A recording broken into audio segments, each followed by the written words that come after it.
بيت المقدس لا بد أن يعود إلى أهل الإسلام، وأن يطهر من هؤلاء الأرجاس وأهل الانتقام بإذن الله جل وعلا.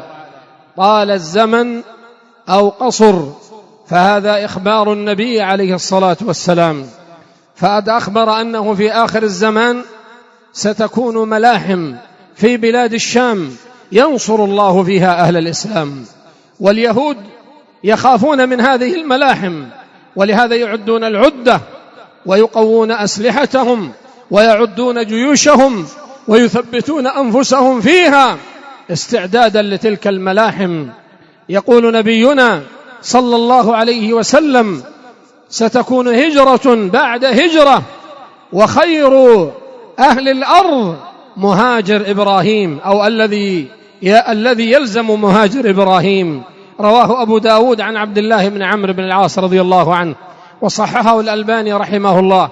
وفي حديث عبد الله بن مسعود قال ابن مسعود: يوشك أن يلتمس أحدكم في قراكم هذه طستا من الماء فلا تجدونه، ينزوي كل عنصر من الماء إلى عنصره، ويبقى أهل الإيمان والماء في الشام.